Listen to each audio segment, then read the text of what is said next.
we are going to touch upon today on what Brian Tracy calls the 7 mental laws. So this is the second part of the Power of Personal Achievement series that we have started, and it is of course based on a training by Brian Tracy. So let's start with the 7 mental laws. Before we start, there are some very basic things about the laws. So let's look at it. So first thing is that no law is ever invented. Okay, it is all laws have always been existing, and they are only discovered. Nobody invents a law. Now, the mental laws cannot be seen. See, unlike the physical laws like gravity, where we can actually experience gravity immediately, instantly, mental laws, you can't do it like that. You can only see the results of the mental laws over a course of time. And like the physical laws, they work 100% of the time. Okay, so some more things about the mental laws. This is something that all of us must please carefully see this and understand this. The laws are neutral. Okay, nature is completely neutral or blind. Nature does not care. Okay, so it's not that the law will work for some people, it will not work for some people. In some cases it works. It's not like that. So the basic thing is, if you align yourself with the laws, they will work for you, otherwise they will not work for you. That's it. And this is something that is very, very important. Ignorance of the law will not prevent the law from working. There's a very beautiful story that our Brian Tracy, shared, and I'll just share that story with you. This is a true story that happened of with a young person in Istanbul. He's an American. A group of young American students. They went to Istanbul, on a holiday, and they were sitting in a cafe, and as they were sitting in the cafe, outside the window, they saw a whole bunch of people. There's a demonstration that is going on. So there are people who are walking by, and there is a marching to a beat and all that. So there's this whole march and with the beat and all going on outside. So what this guy did, he got so excited, he decided to go out and join the march. Okay. Now his friend said that, look, we don't know what they are talking about. What are they protesting about? We don't understand the language. He said, no, no, no, this sounds so nice. Let me go and join. He went and joined them. And he went along with them, and then he joined into that whole beat, and he picked up their tune, and all that was going on. And then somebody also handed him a placard, which all of them were holding. Somebody gave him also a placard, and he was also going around, and they landed up in the city square. The moment they landed in the city square, they got surrounded by the police, and everybody got arrested. Now, after the arrest happened, it's only later that she discovered that all these people were protesting against the government itself. Okay. And in Turkey, protesting against the government is a capital offense. So within 2 days, he was tried, he was convicted, and sentenced to death. Okay. So in that same situation, the friends who were watching from behind, they ran to the embassy, and then the embassy intervened, and they kind of negotiated a price and all that. So there was a huge money exchange that happened to get this person out of the country. And in the process of this money exchange, the parents of this boy, they had to sell their house, okay, so that they could generate the money required. And finally, this guy was taken out of the country. The point is, he did not know the law. Okay, he did not know the language, he did not know the law, but that is no excuse. That's the point. Okay, so same way here also the laws just work. So for example, you take the case of gravity. Okay, gravity will not excuse you that, oh, you didn't know gravity, so I will excuse you. If you try to, you think you can fly from the top of a building, you say that, oh, I'm going to fly and I don't know about gravity, I want to fly. You try it, you'll just land on the ground. Gravity does not excuse you. So the same way, all these laws are neutral. They do not differentiate. They just ruthlessly, they just get applied. Okay. So now if you violate the laws, okay, particularly the mental laws, the reverse of it, that is the, what shall I say, the backlash of it will also happen. We will look at all that. Okay, so just be with me. So the point is that all people who are successful are in harmonic convergence with the mental laws. They kind of, whether knowingly or unknowingly, they have aligned themselves with these laws, and therefore they are successful. So with this background, let's look at what are the laws one by one. The first is what we call the law of control. So what the law of control says is that you feel positive about yourself to the degree that you feel you are in control of your own life, right? Psychologists call this a sense of coherence. And when you feel positive and when you feel you're in control, you experience the sense of peace within yourself. Okay. And it's the other way also, that you feel negative about yourself to the degree with which you are not in control of your own life. So you feel that you are controlled by the bills or the boss or the family or the obligations that you have, etc. Then there is a whole sense of feeling negative. Now, in this case, you will feel out of control or you feel you are not in control and you feel highly stressed. Okay. Now, in this context, just observe this interesting thing. There is something they call the locus of control. Okay. So if you put a scale of 0 to 10, okay, let us suppose you're somewhere in the center. Okay. Depending on which, how you think and how you act, okay, your locus of control will shift. Now they are saying there is, on one end of the spectrum, there is the internal locus of control is inside of you. And on the other end of the spectrum, the locus of control is outside of you.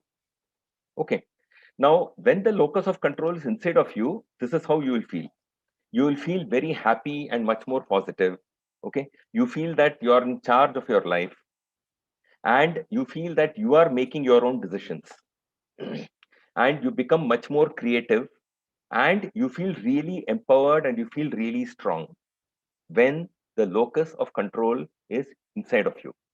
Now, when the locus of control is outside, that people feel unhappy. Okay, people feel as if others are in charge of their life. Right. Now, what happens is that depending on the choices that you make, the way you think and all that, right, which we will look at subsequently, you will move either towards an external locus of control or you will move towards an internal locus of control. Okay. Now, the interesting thing is that this particular choice of how to think is actually resting with us, which we will look at in much more detail. Okay. So, again, looking at this locus of control, I'm sorry, this animation, it's getting repeated. So remember that the control begins with your own thoughts. Okay. That's where the whole process of this locus of control starts. It starts with your thoughts, and then those thoughts determine your feelings, and those feelings determine your actions. Okay. So they're basically what they're saying is CYT. They're saying control your thoughts, because the moment your thoughts are in control, automatically what falls out of that is the feelings, and what falls out of feelings is your action. Everything falls in line. So the basic level at which we have to look at what to do about is our thoughts. One is at this level of the sense of control that you have, but as we will see in the subsequent slides in this presentation, there is at a much wider level that our thoughts are working. I mean, the impact of our thought is there. Okay. So remember, as I said, the first thing that comes is your thoughts, the second is your feelings, and the third at the end is the action. And it's not in any other order. Right. Now, it's like, suppose you are stuck in the traffic. Okay. There is some set of people who will be extremely frustrated and they will pom, they will be pounding the horn. Right. Another person sits calmly and he will plan his day, and probably he will listen to a Brian Tracy's one video or an audio. He will sit and listen to it. Okay. Situation is the same, but depending on how his mental makeup is, that is how he will react. Okay, now there is an interesting study by, it's a 22-year study, okay, over a period of 22 years by the University of Pennsylvania. And what they are saying is this, the conclusion of that study is this, that there is something that they call an explanatory style. See, in every situation, and I want you to look back and see that we are doing it on a daily basis with ourselves. How you explain things to yourself. There is a certain way that you, whatever situation is happening around you, we explain the thing to ourselves in our mind, right? Now, how you explain the things to yourself largely determines your emotions, your reactions, and overall the total quality of your life. So in other words, if you explain the whole things inwardly to yourself in a positive and constructive way, if you explain the things to yourself in a positive and constructive way, you will respond positively. Okay. In other words, you will act differently, and therefore the results will also be different. I hope you're able to, kind of get a sense of how the extent to which how you think can totally turn around how you experience life, and therefore how life happens around you also. The second one is the law of accident. Okay. Now, this law of accident is, it's kind of an antithesis of the law of control. Okay, here there's a, 80% of the population lives by this law, that they actually believe it's like a metaphysical concept. They actually believe that everything happens by accident. Okay, it's like nothing is in my control, it's all outside of me. They believe that they are victims. See, when you don't have any control over your life, when you believe that everything that happens in your life is like controlled by either the government or people or situations, or I don't know, even God, right? Then at the end of the day you are a victim because you don't have any control, right? So they convince themselves that there is nothing that they can do. So in effect, they feel helpless. Psychology, they call this learned helplessness. Okay, you're actually, it's a learned process internally, but we think that it is external, but it is actually, we are creating it ourselves. It's a learned helplessness that we are in. Okay. So, people will say, oh, economy is too bad, life is so terrible, just about everything, all this is not okay. So, what can I do about it? It is the opposite of the law of control. Okay. So, in this law of accident, if you live by this law of accident, then effectively you're planning to fail. That's what is happening. So, because you're failing to plan, you are planning to fail effectively.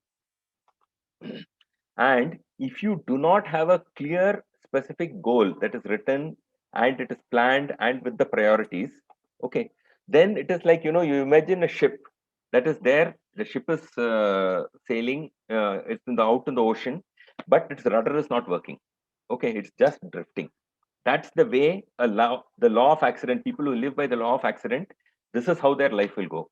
That they are just drifting along in life, right? But if you have a proper rudder and if you have a compass, then you will reach your destination irrespective of the conditions. Whatever type of sea may be there, you can still reach your condition because you're having a proper rudder and you have a compass. Okay. The next, this is like a major law. It is connected to the others. It is the law of cause and effect. What it says is that for every specific effect in your life, there is a cause. So this is completely opposed, or the other end of the law of accident, where there's nothing in control. Here they are saying anything and everything that happens, there is a cause to it.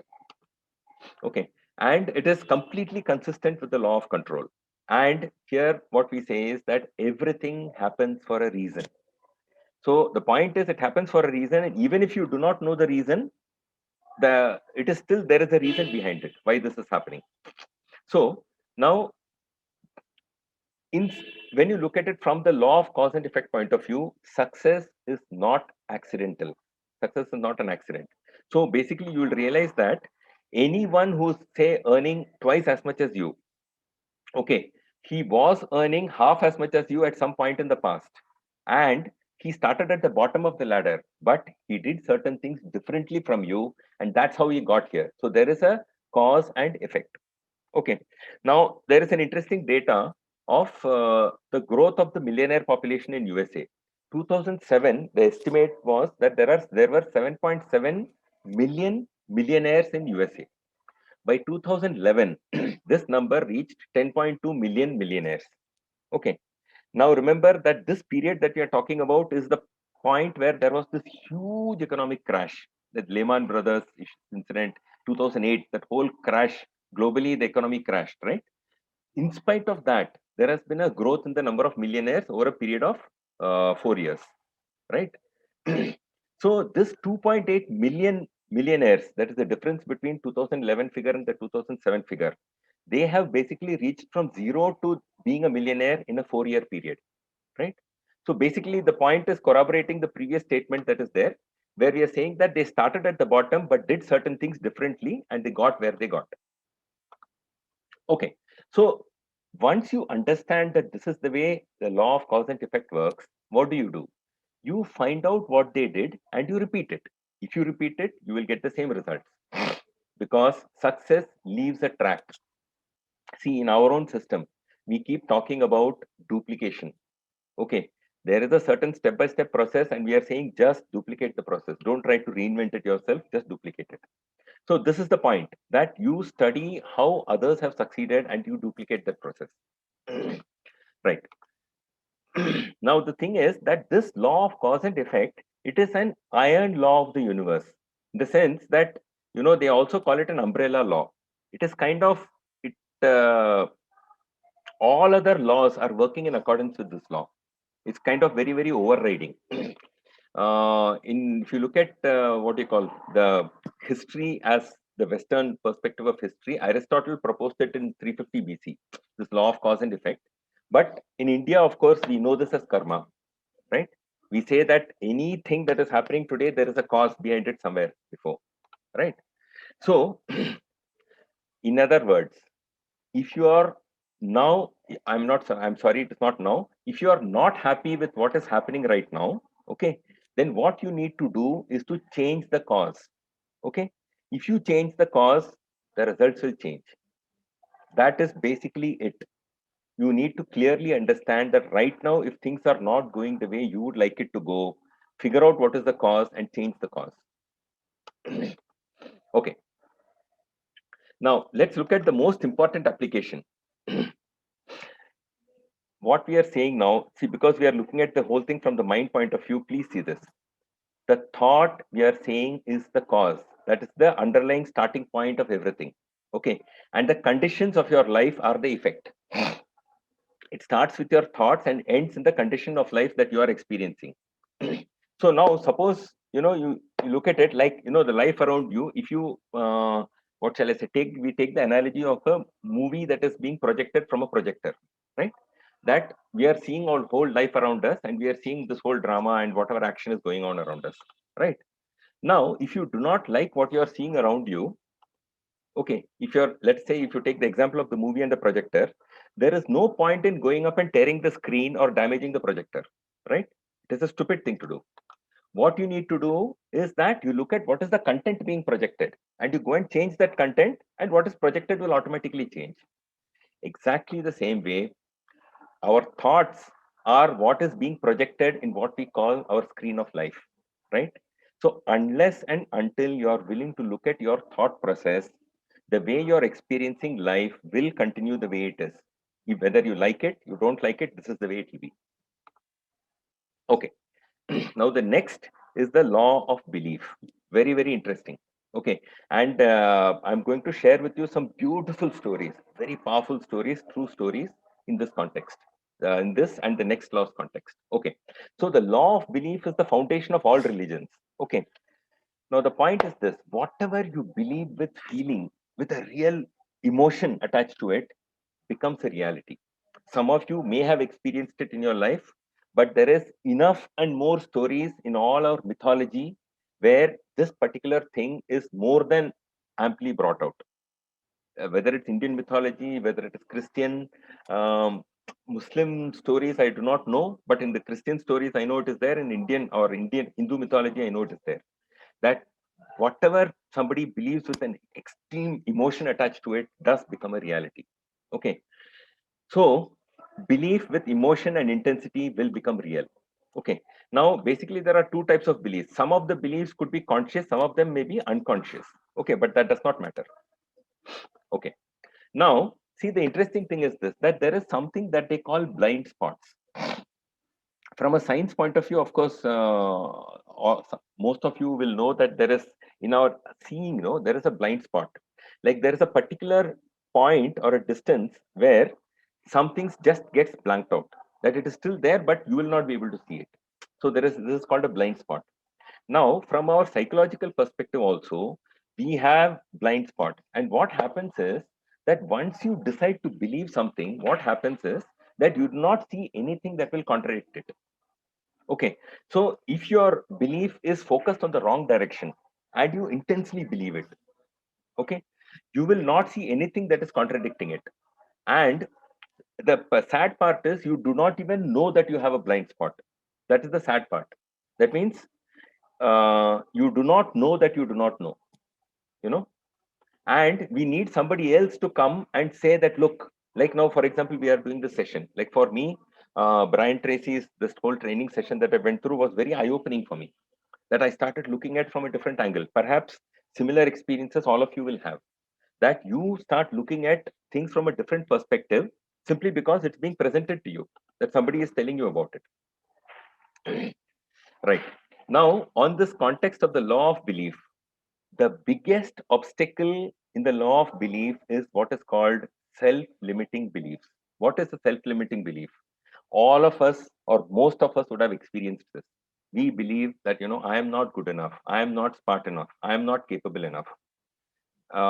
Just honestly look at yourself. At different points in your time, for different reasons, have you or have you not been saying this kind of thing to yourself? This is what we call a self-limiting belief. Okay. Now, the point is that if you can reach a point in your belief system that you cannot even imagine that you cannot achieve, that means your belief has become such that not achieving is not an option at all in your mind, then it's fantastic.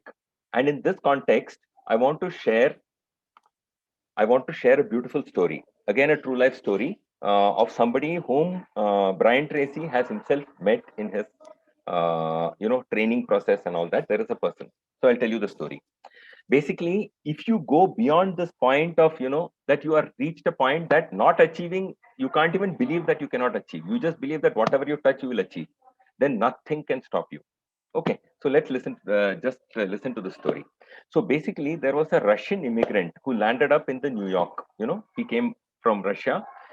He did not know any other language other than Russian.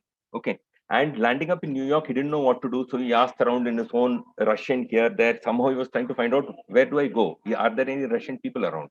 So then people said that, look, there is a certain place in New York called Little Russia, where there is a whole Russian community. You go there.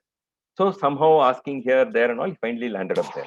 After going there, he was wondering what to do. Then, he went to, there was a Domino's pizza joint over there. He went there and he took up a job of delivering Domino's pizzas to Russians. Why? Because he doesn't know any other language. Russian is the only thing he knows. That's what he started with. You imagine somebody who's landed up in a country, an alien country, not knowing the language, not having a single paisa in his pocket. That situation, he's landed there. At this point, he realized that, look, if I have to succeed or manage well here, I need to learn English. So he decided to take up the English learning. So once he started learning English, now he found that he could deliver pizza to non-Russian people also. That scope of whom all he can reach out to increased. Once his English levels picked up, then he applied for a job with a printing company. Okay. And it's a sales kind of job, a sales job with a printing company. He took that up and he chanced upon Brian Tracy. Interesting thing. Okay. Brian Tracy's one of the audio programs is apparently used by Princeton University to teach English as a foreign language to different language people. To 17 languages it is offered. This teaching English as a foreign language. Okay. The beauty of this particular program is that in the process of learning English, you're also learning how to be successful. It is like success ideas plus English language. Okay, so this particular person, he landed up on this, but chanced upon this particular program, and he took that program. Okay, and his English skills developed, and his, what shall I say, ideas about how to succeed, what business to do started. And then he started his own printing brokerage business in US. And I want you to understand, look at this. 5 years from the time he reached the shores of US, his earning was $2 lakh, 2 followed by 5 zeros dollars. That is the kind of money that he was earning annually. And that number just went on, tuck, tuck, tuck, tuck, went on growing thereafter. Okay. This is only because of his unshakable belief that it is possible. Everything that happened for him was just a learning experience. All the failures he must have gone through, we don't know how many failures, right? All the failures was just a learning experience, but he could not even imagine that it is not possible. How, just imagine how your life can change if you were able to get this kind of a mindset. Okay, now next is the law of expectations. Now this law of expectations is kind of related to this law of belief. Your expectation, especially about your outcomes, okay, becomes self-fulfilling prophecies.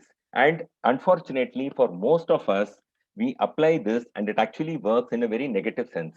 That we keep expecting all the wrong kind of things or all the negative things, and then we find that our life is like that. It's like a self-fulfilling prophecy that keeps coming true, right? If you expect something to happen, what happens is you act consistent with that expectation of it happening.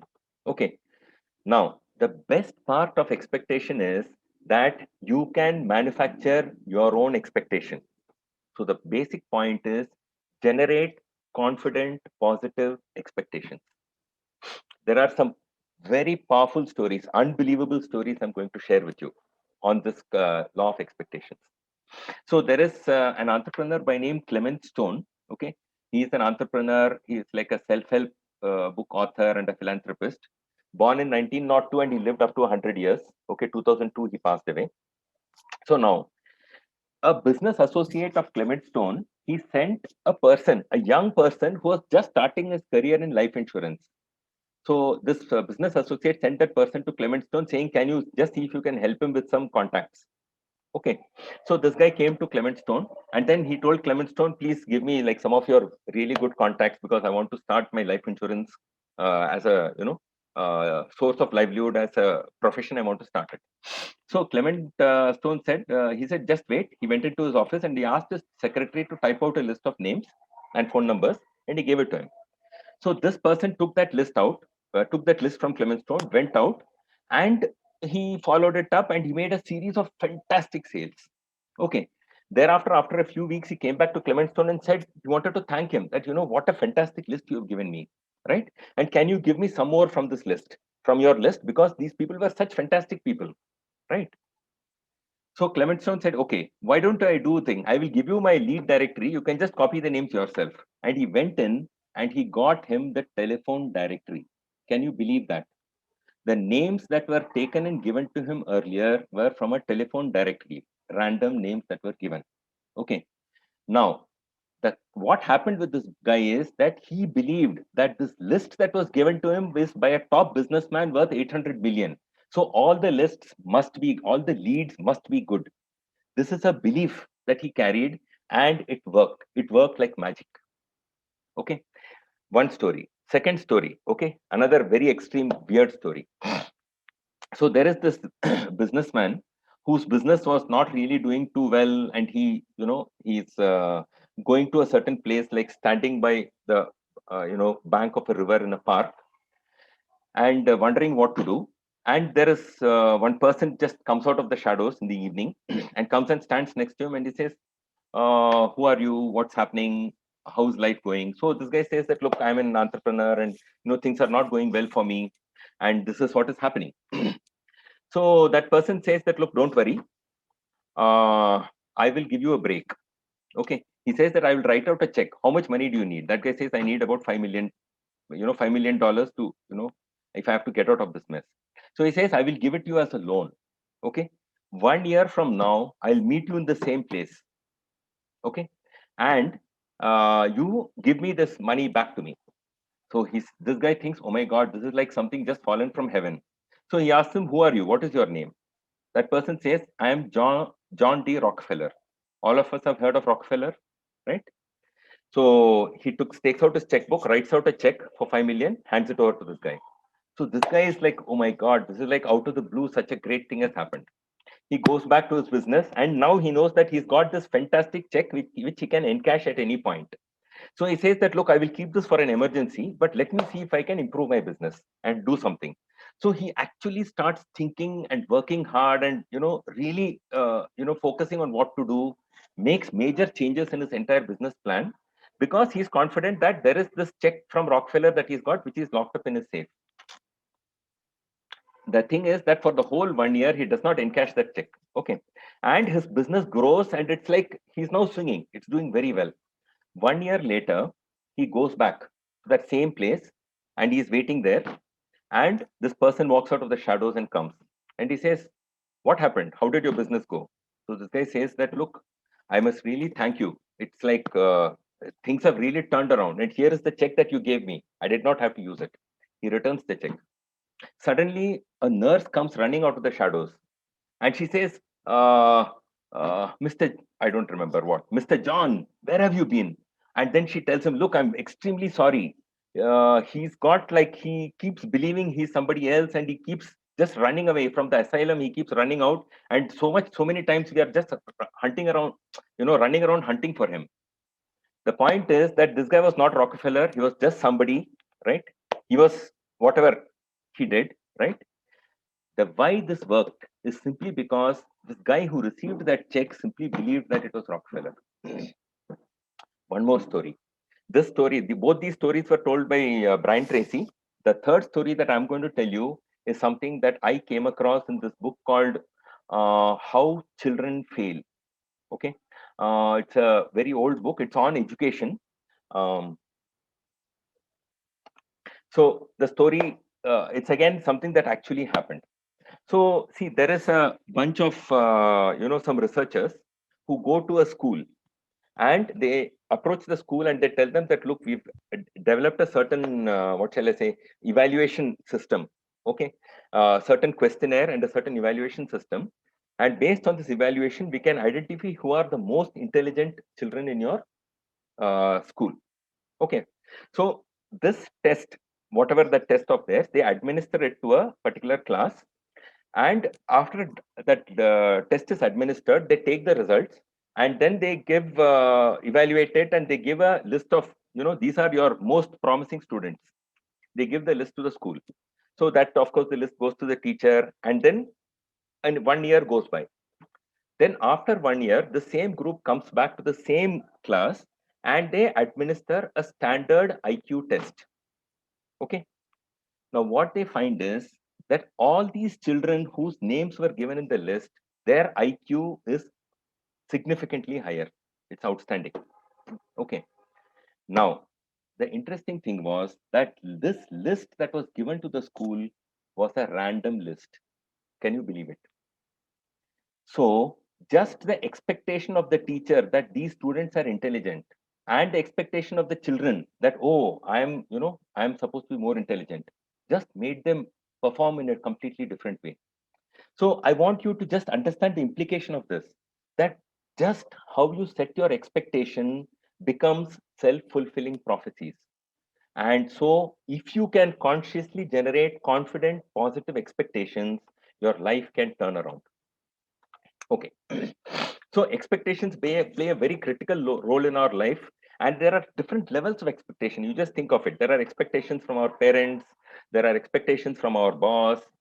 We have expectations that others have on us.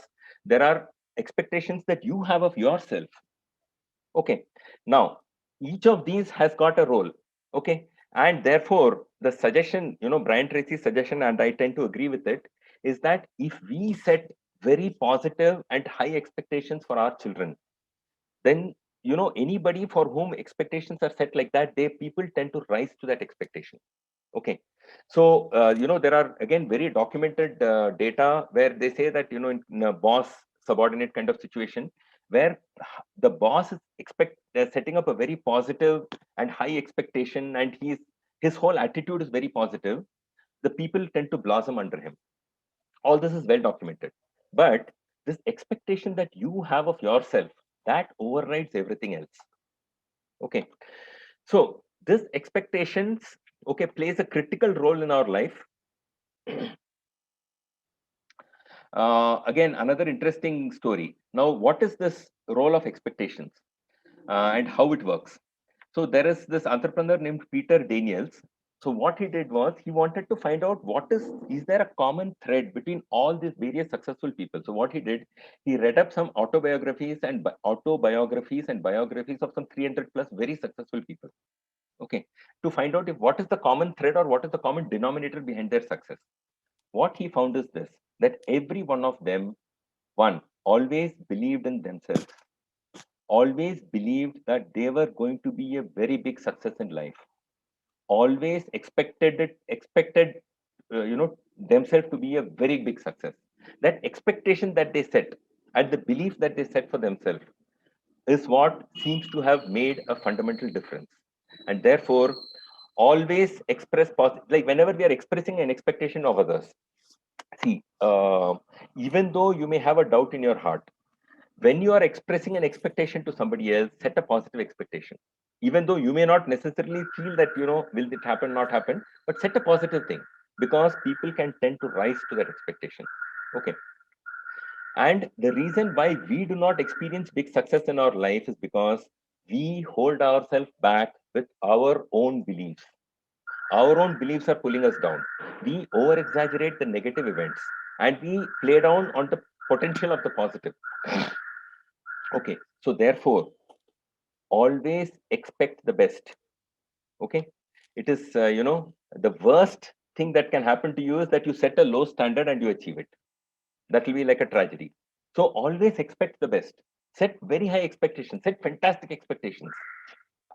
Okay. So Brian Tracy, he's like, this is like a positive affirmation. With confidence, you say to yourself, he says, just repeat it daily to yourself in the morning when you wake up, at any point in your life, at different times. Just repeat this. I believe that something wonderful is going to happen to me today. It looks like, oh yeah, oh, what is there? Just one statement. No, it's really remarkable. Something similar, a similar positive affirmation which I came across, no, is that every day, in every possible way, I am getting better and better. Okay, this is another positive affirmation long ago I came across. And the suggestion, where they, whoever, I don't remember where I read it, they said that, for example, now you're doing meditation. Okay, at the end of your meditation, you're coming out of your meditation process, or say you're doing yoga, you're in shavasana, you're coming out of your shavasana. At the end of it, give a positive affirmation to yourself. Okay, I believe that something wonderful is going to happen to me today, or every day, in every possible way, I'm getting better and better. And just experience that as if it's happening already, that you're getting better and better and something wonderful is happening. Okay, next, the law of attraction. So, this law of attraction, probably many of you have heard it. Some of you may have read this book called The Secret. Okay, what it says is that you are a living magnet. Okay, you attract into your life the people and circumstances that are in harmony with your dominant thoughts. That means whatever is prime in your thinking, that kind of thing you tend to attract from all around you. Right now, this can be in the form of people, it can be in the form of circumstances, idea, money, resources. We tend to attract whatever is primary in your thought, right? And in the universe, all the energy is in a state of vibration, and that also includes mental energy. There is an energy, your mind also has got a potential, that like huge energy potential. Now, this is again a neutral law, okay, which means that if you think negative thoughts, right, then you will attract that kind of people and situations. So please remember this clearly. You remember we started off with this whole thing about how powerful your thoughts are in deciding the course of your life. Please see that, I can't, if you ask me, do you know for sure that these laws work or don't work? I don't know. Okay. But I'm saying that suppose it works, is it not a much wiser thing to do to have something positive in our mind running rather than something negative? Why not? Right? So remember that if you have negative thoughts running, then you will also attract that kind of people and situations. And of course, this is based on this book called The Secret. And remember that just thinking all these fantastic, whatever positive thoughts or negative thoughts is not enough. It has to be followed up with the necessary work. Right. Now, this law of attraction is also connected to certain other kind of corollaries, right? There are certain things about vibration, that there is a certain vibration that starts from you and goes outward. Okay. So the more emotion that is attached to the thought, the more greater is the intensity of the vibration. Okay. So rather than just, having on dull, for example, if you just think about food, okay, it may not be, the intensity may not be high. But suppose it is you're thinking about, say, a parent, or you're thinking about somebody near and dear, okay, then the intensity is, that whole emotion attached is much higher, okay, and therefore the intensity of the vibration is also higher, right? Then they say that there is a radiation, that everything is radiating outwards from you, okay, like the ripples in a pond. And there is what they call sympathetic resonance. That means out there can be people, or there are people, and there are situations, subjects, and everything else that is happening. And if you resonate with that, then there is a connect that will get formed, and you get attracted to it, or they get attracted to you, whichever way. Okay. So to be successful, start resonating with people who are successful. Right. This also explains the law of repulsion. Okay, like we said, no, that if you hold negative thoughts, okay, you will repel these aspects out of your life. So, for example, if you keep criticizing successful people, okay, you keep looking down on them, you try to find faults with them, you will also drive success out of your life. Okay, so stop trying to look at flaws in people, what is wrong with them, what is not okay with them. That doesn't, it's not important. Focus on what is wonderful about them. Right? So admire the people who are enjoying the success that you are desiring. And this is a part of this whole, creating this whole thing about the law of attraction and making it work. So when you criticize successful people, remember that it has no impact on them, right? And they don't even know, and they don't even care. Okay, remember this. But you are the only person who's going to be impacted. It is your success which is going to be impacted. Just remember this. Okay. So effectively, by unnecessary criticism, that we, spend so much of our time and energy criticizing the government, criticizing this, criticizing that, we are destroying our possibility for success. Okay. So always want for others what you want for yourself. It's such a fantastic way to be, that you want the best for others also. Whatever you want for yourself, you want for others also. And last is the law of correspondence. As it is within, so it is without. That means as it is inside you, that is what is there outside of you. If you can really understand this clearly, you will clearly see that the only change that is required is to make a change inside of you, and everything else will follow. Your outer world is a mirror of your inside. It reflects what is going on in your inner world. This is similar to what we said about in the earlier thing, of where we gave the analogy of that projector. And if you want to change what is being seen on the screen, you change what is the content inside. This is exactly the same thing. Your attitude, see, this particular law, it is reflected, how you are inside will be reflected in your relationship. Your attitude towards money will reflect your financial situation. Your attitude towards fitness and food is reflected in your health, right? So it is your responsibility that you create within yourself what they call a mental equivalent of what you wish to enjoy on the outside. So whatever is that fantastic thing that you want to enjoy around you in your life, create a mental equivalent inside of you first. Okay.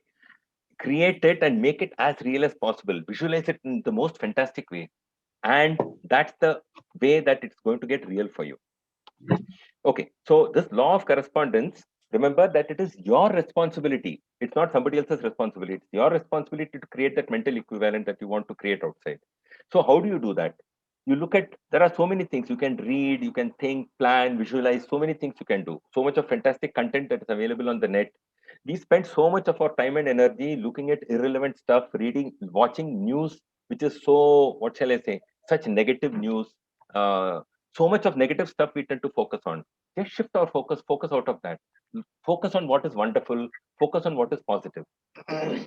And if you do this, once you create your inner mental equivalent, nature will take care of the rest, because that is how the law works.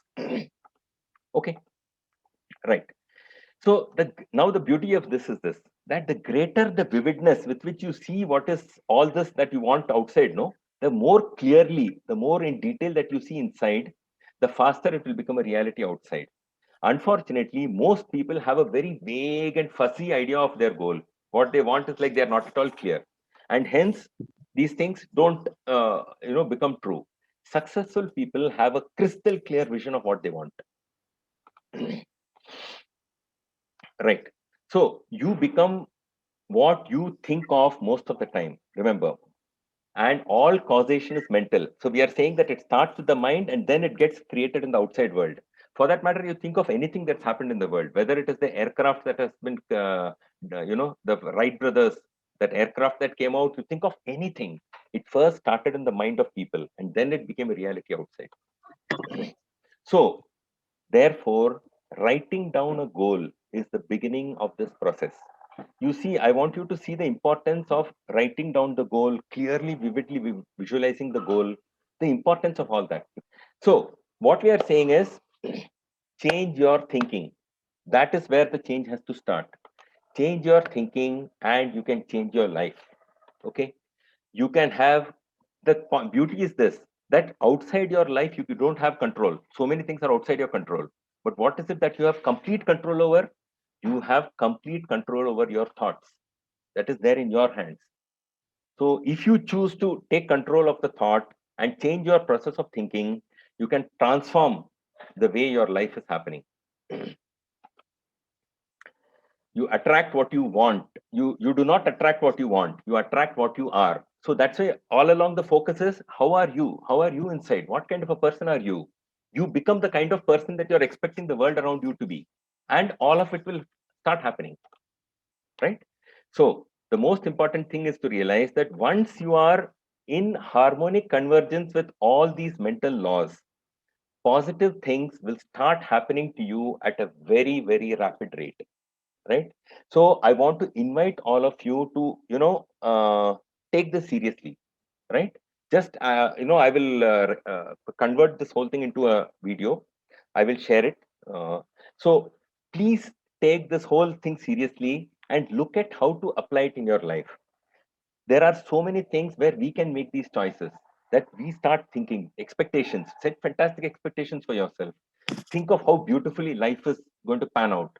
You can do that, right? Set beautiful expectations for other people, fantastic expectations for other people, and you will see that things will start changing around you. So thank you very much. I hope you found this presentation useful.